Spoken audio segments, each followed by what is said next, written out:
नमस्कार दोस्तों, आज का जो हमारा लेक्चर है उसके अंदर हम क्वेश्चन नंबर 7 और क्वेश्चन नंबर 8 करने वाले हैं। तो चलिए पहले स्टार्ट करते हैं क्वेश्चन नंबर 7 से। क्वेश्चन नंबर 7 है कि r बराबर a plus B cos theta, r बराबर a plus B cos theta. लेकिन बेटा इस बार स्पेशल ये है कि b बड़ा है a से। आपको ये तीनों केसेस मैंने बताए हुए हैं कि जब a b से छोटा होता है, a b के बराबर होता है या b a से बड़ा होता है तो आकृतियां कैसे दिखती है। और अगर आपको नहीं याद है तो एक बार दोबारा दिखा देता हूँ। देखिए, सबसे पहले तो होती है जब a बड़ा हो, मतलब b छोटा हो, तो ये थोड़ा सा आगे जाके कट करता है, मूल बिंदु से थोड़ा सा आगे जाके कट करता है। ये होता है जब आपका b, ये जो b है ये छोटा है, a बड़ा है। फिर दूसरा आता है कार्डोइड। कार्डोइड तब बनता है जब a और b बराबर होते हैं, ये कार्डोइड होता है।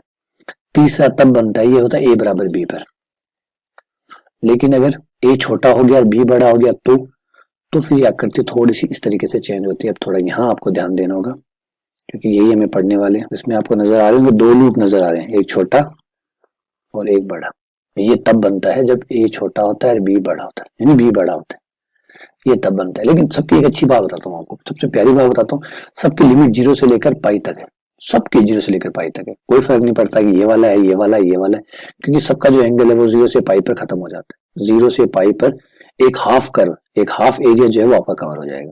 तो आपको 0 से पाई तक समाकलन करना है, सिर्फ 0 से लेकर पाई तक आपको समाकलन करना है, तो आपको ऊपर का एरिया जो है वो मिल जाएगा।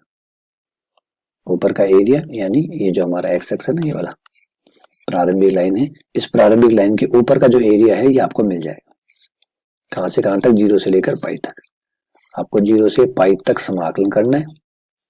और याद रखिएगा, चाहे ए बी से बड़ा हो, चाहे ए बी से छोटा हो, चाहे ए बी के बराबर हो, आपको तो सिर्फ 0 टू पाई समाकलन करना है। चाहे वक्र कोई भी हो, कोई फर्क नहीं पड़ता, एरिया पूरा का पूरा जो एरिया होगा वो निकल जाएगा आपके। ठीक है, चलिए स्टार्ट करते हैं। भाई स्टार्ट क्यों करें, ये तो किया हुआ है क्वेश्चन हमने, ये क्वेश्चन तो हमने किया हुआ है, याद आ रहा है। ये क्वेश्चन हमने फोर्थ के ए पार्ट में किया था। फोर्थ का जो ए पार्ट था उसमें हमने ये क्वेश्चन किया था। तो क्या कोई ये नया क्वेश्चन है? पहले मैं दिखा देता हूँ फोर्थ का ए पार्ट कौन सा था। चलिए आ जाइए लेक्चर नंबर 2 पे, जो मैंने करवाया आप जाके देख सकते हैं। लेक्चर नंबर 2 में था r बराबर a plus B cos theta, और उसमें मैंने आपको बताया था a b से बड़े के लिए मैंने प्रूफ किया था कि a जब b से बड़ा होता है तो एरिया कितना होता है। तो बेटा a b से बड़ा हो, मैंने बता ही दिया, a b से बड़ा हो, a b से छोटा हो, a b के बराबर हो, आपको हर केस में जो एरिया होगा वो इतना ही मिलेगा। हर केस में एरिया आपको इतना ही मिलेगा। ये देखिए, ये रहा π/2 a square plus B square. अच्छा ये वाला नहीं है बेटा, ये सॉरी थोड़ा ऊपर निकल गया, मैं 20 क्वेश्चन पे आ गया। ये ए क्वेश्चन का ये है π/2 2a square plus B square. इस क्वेश्चन में आप देख भी सकते हैं, इस क्वेश्चन में सिद्ध करना भी दिया है कि सिद्ध कीजिए क्षेत्रफल π/2 2a square plus B square होगा। तो बेटा एरिया तो हमेशा यही होगा, एरिया हमेशा आपका यही होगा, चाहे आकृति इन तीनों में से कोई भी आकृति हो, एरिया इतना ही आएगा π/2 2a square plus B square. हाँ अगर ए बी से बड़ा हो गया तो ए का मान ज्यादा होगा, बी का मान कम होगा, या बी का मान ज्यादा होगा, ए का मान कम होगा, या ए और बी बराबर होंगे। तो आपका एरिया तो लगातार यही रहेगा, लगातार यही रहेगा। हाँ अगर कार्डोइड हो जाता है, सपोज कीजिए ए बराबर बी हो जाता है, तो ये ए स्क्वायर बी की जगह आप ए रख सकते हैं, ये हो जाएगा 3 पाई a स्क्वायर बटा 2, क्योंकि तब बी को लिखने की क्या जरूरत है जब ए और बी बराबर है। तो रहेगा एरिया वही, एरिया हमेशा वही रहेगा, लिमिट वही रहेगी 0 से लेकर पाई तक, चाहे ये हो, चाहे व्हाइट हो, चाहे ग्रीन हो, चाहे पिंक हो, कोई सा ग्राफ हो, लिमिट वही रहेगी, एरिया वही आएगा। बस कार्डोइड में ए बराबर बी रख दीजिएगा। पहले एक काम कीजिए, पहले कर लीजिए, फिर ए बराबर बी रख दीजिए, क्या दिक्कत है। तो ये इतना ही रहेगा। तो उम्मीद करता हूँ कि आप ये देख लीजिए, लेक्चर नंबर 2 है, उसको जाके देख लीजिएगा। लेक्चर नंबर 2 का पहला क्वेश्चन यही था, फोर्थ क्वेश्चन का ए पार्ट था ये, ठीक है, उससे आप कर लीजिएगा। आ जाइए वापस, ठीक है। तो जब आपसे सॉल्व करेंगे तो ये कितना आ जाएगा, π/2 2a square plus B square. और आपको याद दिला देता हूँ कि कौन सा लेक्चर नंबर 2 देखना है आपको। लेक्चर 2 देखना है, क्वेश्चन नंबर 4 का ए पार्ट देखना है, यानी स्टार्टिंग का जो लेक्चर 2 स्टार्ट होगा इसी क्वेश्चन से स्टार्ट होगा, वो देख लीजिएगा, वैसे वैसे ही आपको करना है। आ जाइए क्वेश्चन नंबर 8 में। क्वेश्चन नंबर 8 जो है ये थोड़ा सा धमाकेदार है, थोड़ा जबरदस्त क्वेश्चन है ये, क्योंकि इस क्वेश्चन में कई चीजें हैं। अभी देखिएगा, आपको ये भ्रमित करने वाले ग्राफ हैं, 1/2 प्लस cos 2 थीटा। अब अगर आप ये सोच रहे हो कि ये तो अभी कार्डोइड जैसा ही है, बस यहाँ a का मान 1/2 है, b का मान 1 है, तो बेटा ये कार्डोइड बिल्कुल नहीं है। बिल्कुल इसलिए नहीं है कि ये 2 थीटा है, ना कि थीटा है। कार्डोइड में समीकरण में थीटा होता है, 2 थीटा नहीं होता। ये कार्डोइड नहीं है, ये कार्डोइड नहीं है। इसकी आकृति बिल्कुल कार्डोइड से अलग है। कैसी है वो देखिए, प्यारी आकृति है इसकी, बहुत ही सुंदर आकृति है। 2 लूप बनेंगे इसके अंदर, एक तो बड़ा लूप होगा, एक छोटा लूप होगा। एक तो प्रारंभिक अक्ष के ऊपर बनेगा इस तरीके से, और एक लूप जो होगा वो छोटा सा बनेगा 90 डिग्री वाले इस लाइन के ऊपर, इस तरीके से ये काम करेगा, एक छोटे लूप का और एक बड़े लूप का। ये एरिया रहेगा। अब इसमें क्वेश्चन में पूछा ये है कि बड़े लूप का क्षेत्रफल और लघुत्तर लूप के क्षेत्रफल का जो अनुपात है, ये जो बड़े वाला है, जो येलो कलर वाला लूप है और जो पिंक वाला लूप है, इन दोनों का क्षेत्रफल निकाला जाए और अनुपात लिया जाए तो ये 4 पाई प्लस 3√3 अनुपात 2 पाई माइनस 3√3 होगा। इन दोनों का अनुपात निकाला जाए तो वो इतना आएगा। बड़े वाले का लूप का छोटे वाले लूप का अनुपात निकाला जाए तो वो इतना आएगा। तो चलिए, लेकिन लूप का क्षेत्रफल निकालने से पहले हमें लिमिट तो पता होनी चाहिए। लिमिट क्या है? बिना लिमिट के कहाँ जाएंगे भाई? लिमिट तो निकालो। लिमिट निकालने के लिए हम देखते हैं कि ये जो लाइन है, ये लाइन कौन से एंगल की है, क्योंकि इस लाइन पे जो बड़े वाला लूप है वो तो खत्म हो रहा है, छोटे वाला लूप स्टार्ट हो रहा है। ये एंगल कौन सा है? ये मुख्य केंद्र है हमारा। इस केंद्र पे पता चलेगा कि क्या चल रहा है। तो आर का मान 0 रख देते हैं। आर का मान 0 लेने पर क्या आ गया? 1/2 plus cos 2 theta, 1/2 cos 2 theta बराबर 0, cos 2 थीटा बराबर -1/2। cos का मान -1/2 कब होता है बेटा? cos का मान 1/2 कब होता है? 60 डिग्री पर। -1/2 120 डिग्री पर। तो 2 थीटा बराबर हो गया 120। 120 को कहते हैं 2π/3, जिससे आपका 2 से 2 कट गया, π/3 आ गया। तो आपका एंगल है π/3, यानी 60 डिग्री का एंगल है जिसपे ऐसा हो रहा है। ये है आपका 60 डिग्री, π/3। ठीक है। अब आपका लिमिट क्या रहेगी? बड़ी सिंपल सी रहेगी, बहुत ही सिंपल। कैसे? यहां से स्टार्ट करेंगे इस वाले लूप को, ये हमारा होगा 0 डिग्री से लेकर π/3 तक, और इस भाई साहब को ले लेंगे हम 90 डिग्री तक। आधे आधे हो जाएंगे। 0 से लेकर π/3 तक हमें इस बड़े वाले लूप का मिल जाएगा आधा क्षेत्रफल, आधे को तो फिर डबल हम कर ही सकते हैं। ऐसे ही पिंक वाले का निकाल लेंगे। पिंक वाले को हो जाएगा 60 से लेकर 90 तक, 90 तक ये आधा हो जाएगा, फिर डबल कर लेंगे, लूप हो जाएगा। तो चलिए बढ़ते हैं आगे। पहले वृत्तर लूप का क्षेत्रफल निकाल। वृत्तर लूप का क्षेत्रफल डबल करना होगा ऊपर और नीचे के लिए। 2 गुणा 1/2 0 से लेकर π/3 r स्क्वायर और डी थीटा। बेटा समाकलन तो वही रख लीजिएगा, बस लिमिट चेंज करनी है आपको, बाकी तो वैसा का वैसा ही चलेगा। 2 से 2 कट जाएगा, 0 से π/3, आर का मान ले लीजिए। आर का मान है 1/2 प्लस cos 2 थीटा बट का स्क्वायर डी थीटा। इस होल स्क्वायर को खोल दीजिए। होल स्क्वायर को खोलते ही आपके पास आ जाएगा 0 से लेकर π/3 1/4 plus cos square 2 theta plus 2ab, 2 से 2 कैंसिल, cos 2 थीटा। अभी भी हमारा समाकलन नहीं होगा क्योंकि अभी भी इसमें स्क्वायर आ रहा है। स्क्वायर आ रहा है तो cos स्क्वायर को हटाना पड़ेगा, चेंज करना होगा। चेंज कर दीजिए cos को।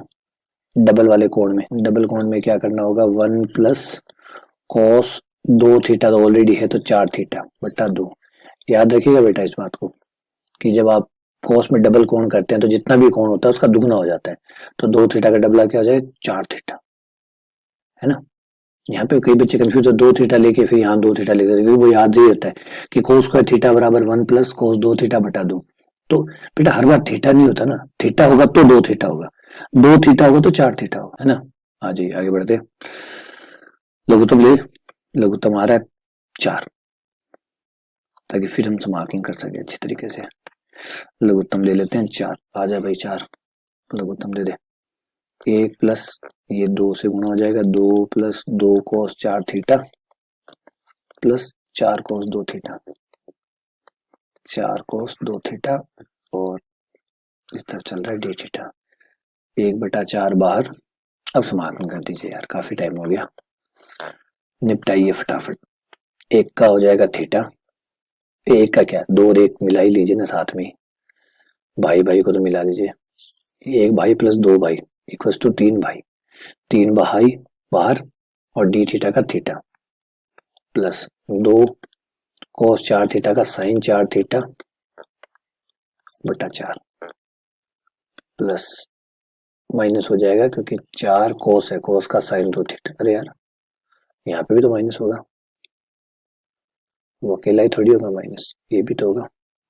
अच्छा समाकलन कर रहे ना यार, ये 4 कोस 2 थीटा का हो जाएगा साइन 2 थीटा बटा 2, लिमिट 0 से लेकर π/3 तक। 2 से 4 कैंसिल, 4 से 2 कैंसिल और रख दीजिए भाई, पहले तो रख दीजिए,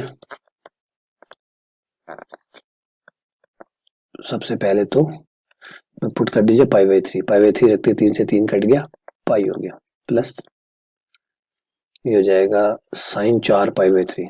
अब इसको तो देखना पड़ेगा इसका मान कितना होगा, 4 π/3 बटा 2, यहाँ 2 बच गया, ये हो जाएगा साइन 2 π/3।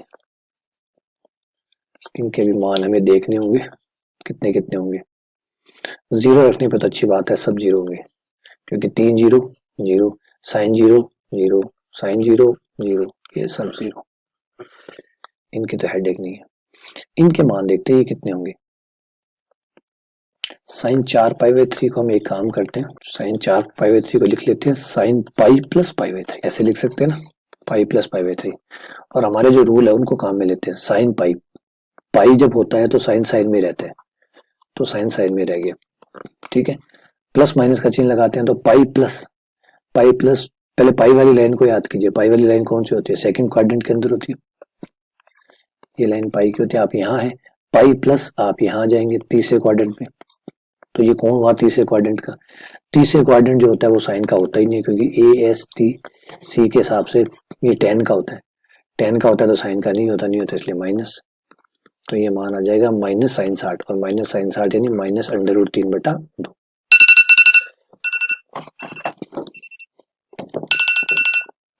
ठीक है, तो कोई बात नहीं, साइन 2 π/3, साइन 2 π/3, साइन 2 π/3 को भी हम ऐसे ही करते हैं, पाई माइनस π/3 लिख लेते हैं, साइन पाई साइन में रहेगा, साइन π/3, पाई माइनस π/3 है, माइनस होते ही ये सेकंड क्वाड्रेंट में आ गया, सेकंड क्वाड्रेंट साइन का ही होता है, साइन का होता है तो प्लस, तो ये प्लस का √3 बटा 2 हो जाएगा। चलिए मान मिल गए, रख दीजिए 1/4, ये कितना हुआ पाई प्लस इसका हो गया माइनस √3 बटा 2 बटे 2 हो गया, माइनस का √3 बटा 4 हो गया, माइनस का √3 बटा 4।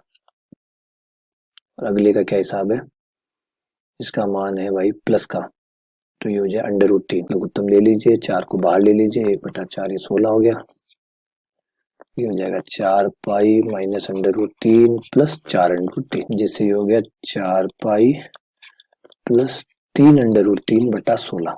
ये बड़े लूप का क्षेत्रफल आ गया, वृत्तर लूप का क्षेत्रफल। अब लघुत्तर का भी निकाल लेते हैं, लघुत्तर लूप का क्षेत्रफल, बस लिमिट अलग करनी है, समाकलन तो वही रहेगा, समाकलन तो वही रहेगा, लिमिट रहेगी 60 से लेकर 90, लिमिट रहेगी 60 से लेकर 90।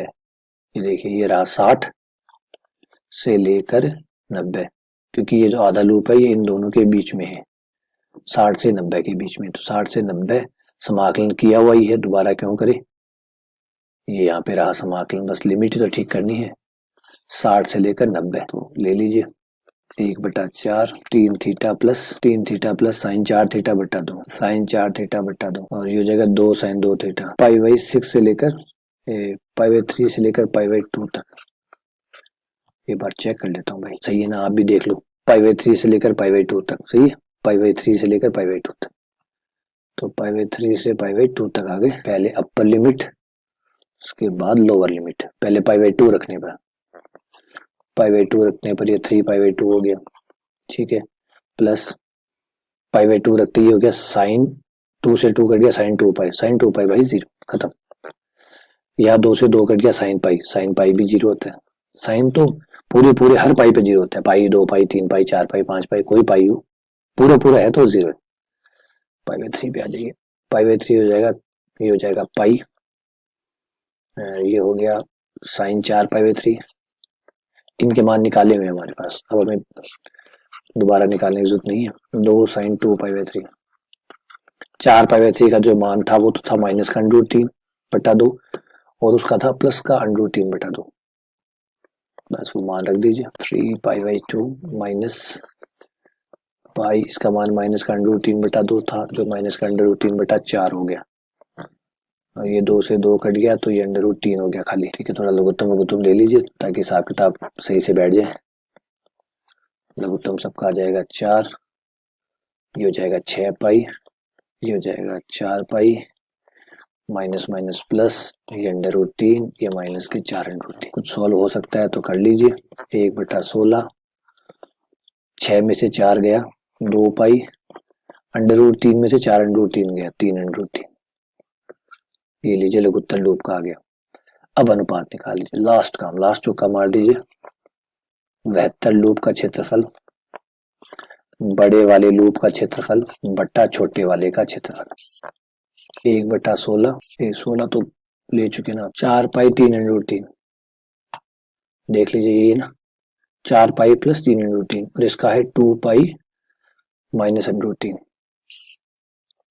1 बटा 16, 2 पाई माइनस 3 अंडर रूट 3, ये कैंसिल 1 बटा 16 से 1 बटा 16। अब एक बार मिला लीजिए कि वही आ रहा है ना जो पूछा गया, जिसने पूछा कि 4 पाई प्लस 3 अंडर रूट 3 बटा 2 पाई माइनस 3 अंडर रूट 3 आ रहा है हमारा, तो बड़े और छोटे लूप का अनुपात। क्या क्वेश्चन में यही पूछा था? अगर ये पूछा था तो हमने सही किया है, सही आया है। 4 पाई प्लस 3 अंडर रूट 3 अनुपात 2 पाई माइनस 3 अंडर रूट 3, यही हमारा आ रहा है। इसका मतलब हमारा एकदम सही किया है हमने। बस आपको थोड़े से बेटा डायग्राम तो याद रखने पड़ेंगे इसके अंदर, क्योंकि ये जो ध्रुवीय वक्र है ये बनाने आसान नहीं है, बनाना इतना आसान नहीं है। इनको काटते हुए तो आप आराम से बना सकते हैं, लेकिन ध्रुवीय को आप बना नहीं सकते। क्यों? क्योंकि टेबल बनानी पड़ती है ना, टेबल बना बना के बनाना पड़ता है। लेकिन एक अच्छी बात बस इन ग्राफों की ये रहती है कि कुछ 5-7 ग्राफ ये जो पेपर में पूरे बुक में है, वो 5-7 आपको देखते ही याद हो जाएंगे कि ऐसे देखिए ये, इसे इतना सुंदर ग्राफ कैसे भूलोगे आप? 2, एक बड़ी पत्ती एक छोटी पत्ती, कोई ना कोई फूल ऐसा होता ही है, तो फूलों की डिजाइन है, और फूलों को कौन भूलता है। ठीक है, चलिए बहुत बहुत धन्यवाद, शुक्रिया। देखिएगा, कोई डाउट आए तो बताइएगा।